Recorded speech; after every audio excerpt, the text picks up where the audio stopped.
Hey everybody, I'm Jason and welcome to From Tree to Lumber, a YouTube channel about a guy and his sawmill.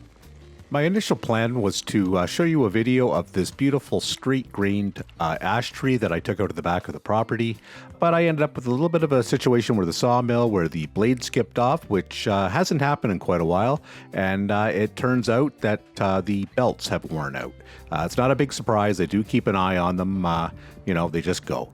So I'm going to spend some time in this video and show you how I replace it and go over everything to get back into production. Both these belts have been on the machine for quite a while, actually. I think I put them on in about the mid-fall. The drive belt is Princess Auto belt, nothing special, and the idler belt is a replacement that I got from Frontier. I did have a spare idler belt in my box of spares, but unfortunately I didn't have a spare drive belt, so I had to pick one up from my local tractor supplier. For what it's worth, I haven't really noticed a big quality difference between the Frontier belts and these aftermarket ones. It was a beautiful day when I recorded this. I really took some time to give you close-ups and some nice angles on exactly what I'm up to. I think I'm going to keep the narration to a minimum, but of course, if there's anything important, I'll either drop it in a subtitle or I'll start talking to you again.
Okay, this is important.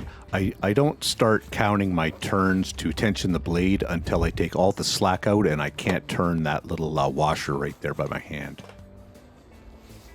1, 2, 3, 4.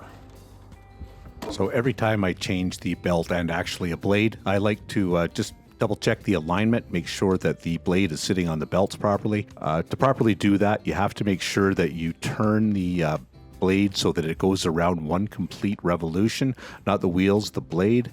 That way it sets itself up on the wheels properly so you can judge them. Okay, this is how I like to set my blades. Everybody's going to be different, but in my experience, this is the least likely to skip off. So if you look down the wheel like so, you'll see that just the tips are sticking out, okay? If you look from the side, the gullets, the very, very bottom of the blade is right at the edge of the belt. That's how I set it up. I've found that if you bring it out a little bit more than that, so that the gullet's a little bit more out, that sometimes just during idle, the actual blade will spit off. Sorry about the focus, but that works really well for me, and I've had a lot less issues since I started setting it that way. Okay, now this is on the drive side, and I find that that's sticking a little bit too far forward for my liking. Let me see if we can get a better angle here. The gullet is like a 1/16 of an inch ahead of the belt. I'd like to push that back just a little bit. To adjust the tracking on the drive wheels, there's a little bolt located on either side of the sawmill, one for each side. I can never remember which way to turn it to move it in and out, so it's kind of a trial and error thing, but it's pretty straightforward. So again, you have to turn that blade at least one full revolution before you can judge how the tracking is on the wheels.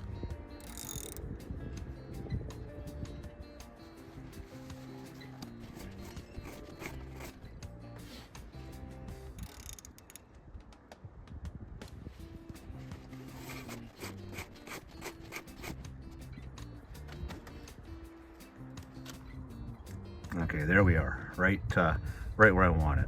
So the overall adjustment was 3/4 of a turn clockwise to bring it over about I'd say about a 1/16 or an 1/8 of an inch. Okay, so we're all set up now. When you set one side, you always have to double check the other side. That was a small adjustment, so it'll be okay. And that's pretty much it. All you have to do now is put the cover back on, and I'm going to be able to finish the stuff that I started yesterday. I really only had a few cuts to make. Seems to always be the way, but it worked flawlessly. Unfortunately, when the blade derailed, one of the teeth got damaged. Sometimes you can fix it, sometimes you can't, but for what I'm doing right now, just cutting down the last little bit, it'll be okay. Okay, so that's it for this week. Thank you very much for watching, and I appreciate you subscribing if you can. Take care.